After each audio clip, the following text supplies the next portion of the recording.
As you may or may not know, the executive branch in our government currently holds more power than the other branches. It is not supposed to be this way. There's supposed to be a separation of powers between the branches. The executive branch consists of the President and his cabinet.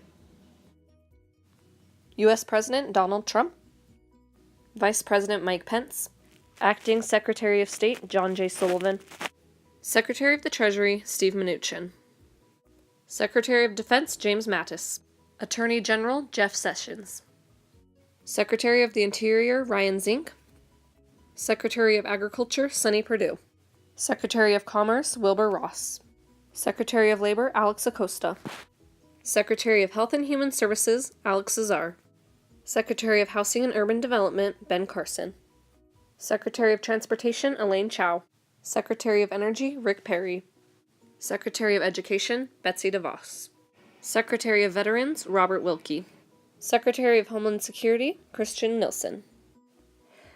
The topic having to do with executive orders that we are arguing today has to do with the powers that are granted to the executive branch. These powers are given through the Constitution.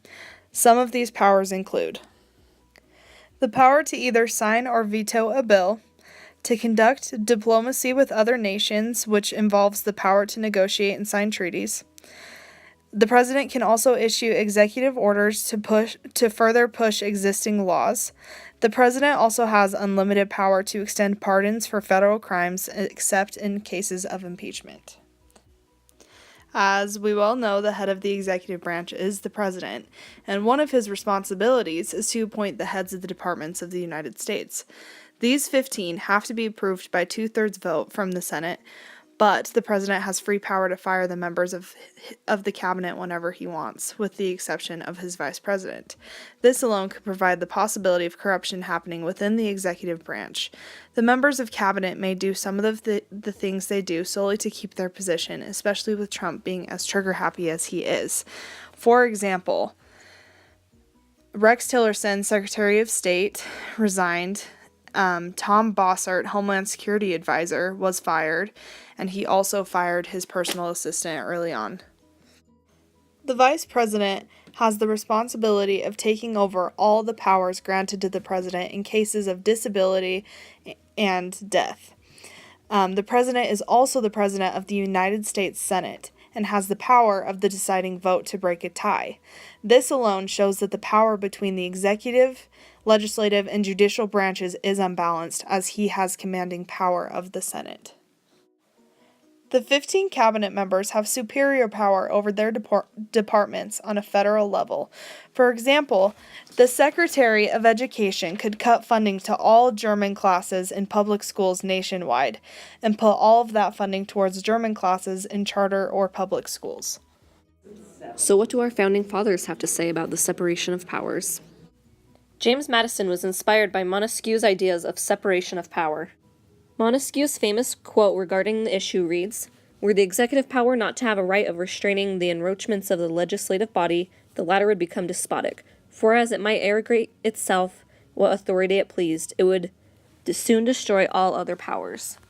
In the case of Trump's Twitter, a lot of people think that what he tweets are considered policy or law automatically. This, however, is not true. While Donald Trump's Twitter account tweets official statements from Trump himself, these are not official statements of law and policy. Citizens should not automatically trust these and should wait for official statements and reports from trusted government websites.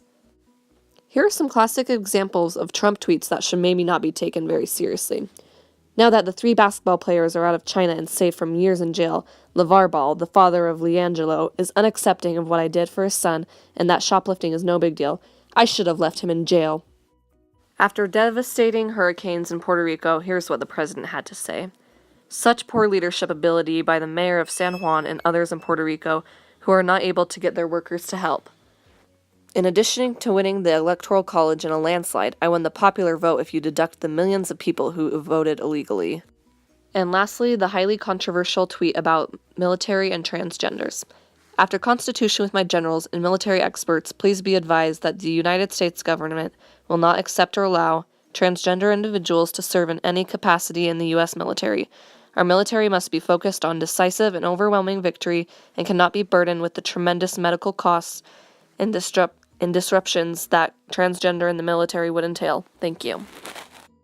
Although this may not seem like a big deal, it's slowly leading our government towards mass corruption and goes against everything that we stand for as Americans. Thank you.